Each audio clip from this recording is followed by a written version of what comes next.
right, so I'm here with Caesar. Caesar, how old are you? I'm 20. And are you originally from Arizona? Yeah. What part of AZ? Here in Phoenix? Are you homeless right now? Yeah. How long have you been homeless for?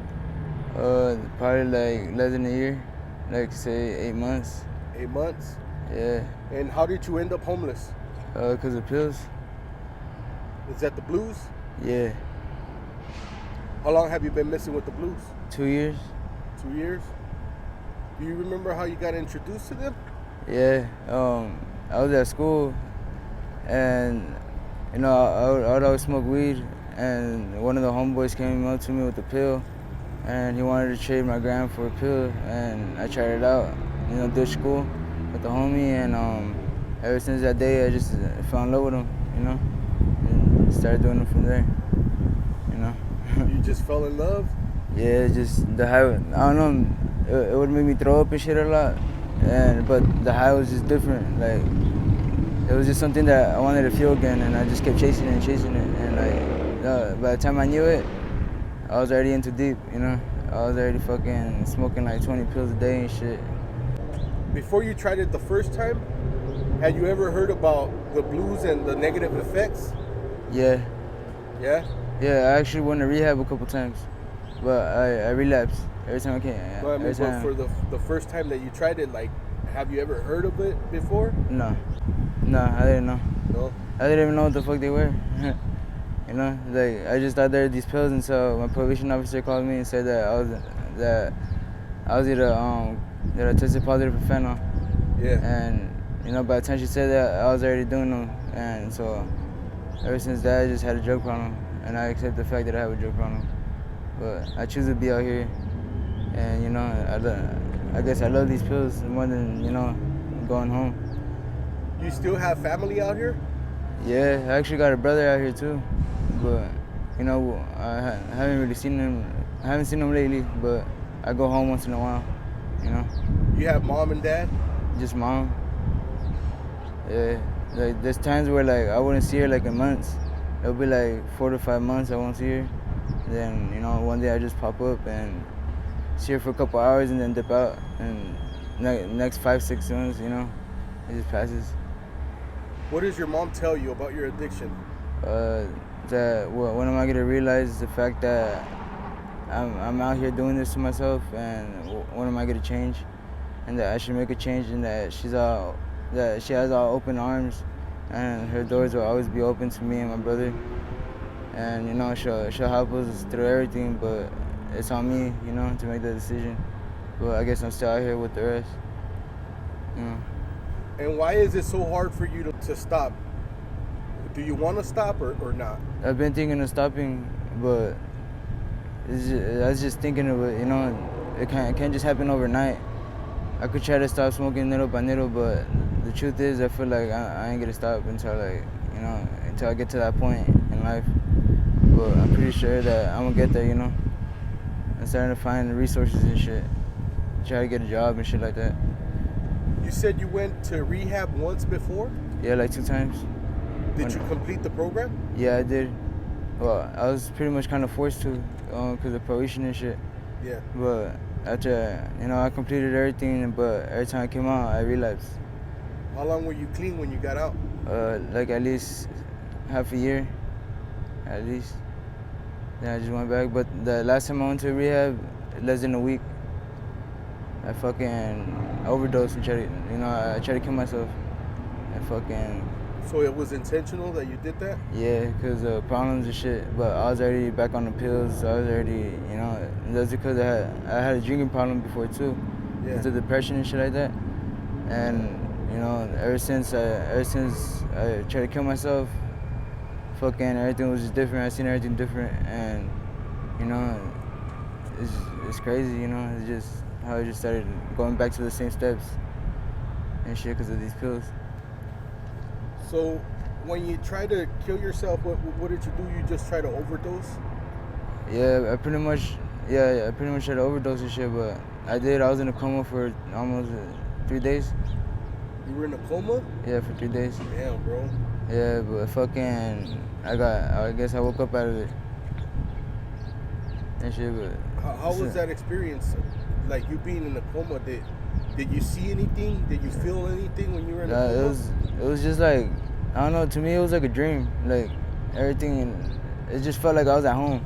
Yeah. But when I woke up, I was in the fucking hospital with the catheterizing my fucking dick and shit. You know what I mean? Yeah. But this shit was just crazy because I'm not really suicidal.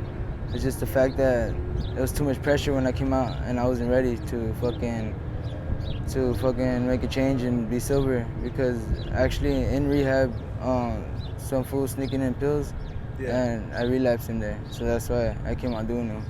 Okay. So yeah, so that's pretty much, you know, I wasn't strong enough. Why is it that you attempted to do that to yourself? Is it because you had problems at home, or? Basically everything, but it was just more of my mom having a heart disease and shit. Yeah. And then on top of that, this girl that I was going out with at the time. But it's just that when I would drink a lot of liquor and shit, like I would get suicidal and shit and depressive. So that's why I started drinking. Yeah, So I think alcohol is a depressant. yeah, so I dropped all the drugs and shit for these pills, and you know I was still doing them and everything, but I'm not suicidal, you know. But it's just I just don't know when I'm gonna change, you know. I'm still out here and shit, and I don't know if one day it's just gonna be too much and shit, you know. Yeah. Where do you see yourself like in 5 months? In 5 months, probably with the job, you know. I see myself doing better because I'm really tired of being out here and shit. It's grimy as fuck out here and shit, you know.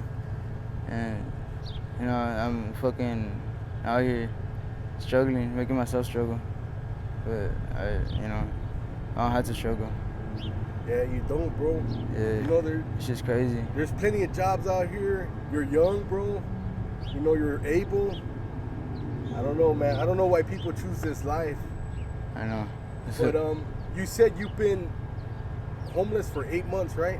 Yeah, almost up to a year. What's one of the worst experiences you've had out here in those 8 months? Shit. I don't know. I can't compare a lot of shit because there's been a lot of situations and shit. You know, there's times where like I was at my lowest. There's times where I was at my highest. But you know, just the feeling of you feeling hopeless and alone. You know, I feel like that's one of the worst feelings you could feel out here. Is just you by yourself. It's like you against everyone. You know, you can't trust no one and shit like that. And the feeling of you're almost dying, I guess, but you're not wanting to die. You know, because a lot of crazy shit happens out here. You know, a lot of motherfuckers die and shit. And you know, I don't wanna go out like that. Just because I'm out here in the streets and other people see me as a drug addict and shit, but they don't really understand, you know, what we're going through. Well, everyone goes through their own struggles and shit in their own phases. But that's just not one way I see myself going, you know. So I feel like that's one of the worst situations to be in out here is, you know, you're almost losing your life over some dumb shit. Caesar, what's one of the best times in your life that you could remember? I don't know, I can't think of any, to be honest. I ain't really had like times where I was like, oh, this is the best moment, because every time something good happens, I always expect the worst, you know, because that's just how life is. Well, that's how I grew up, you know. I have a good ass childhood and shit, so I didn't expect good shit. I always expected worse. But you know, you gotta keep a positive mindset and shit, you know. Caesar, if we have any younger viewers watching this interview and they're thinking about trying blues or G, what kind of advice would you give them? Don't do it. Don't try that shit. That shit would fuck up your life. Yeah. For real. You know, it hurt. It wouldn't just hurt you, it hurt the people around you. There's people that care about you. Ass, bitch. Your raping ass family. Yeah, there's some characters out here. Sorry about that. That's all good. No, but yeah, fucking, just don't do that shit, you know? It's wicked out here. If one of your family members, one of your loved ones gets to see this interview, what would you like to tell them? That I love them, and, you know, and I'll be home soon. You know, in a better position than what I am right now. You know? All right, Caesar. Thank you for this interview, and are you okay with me using it on my YouTube channel? Yeah. Thank you.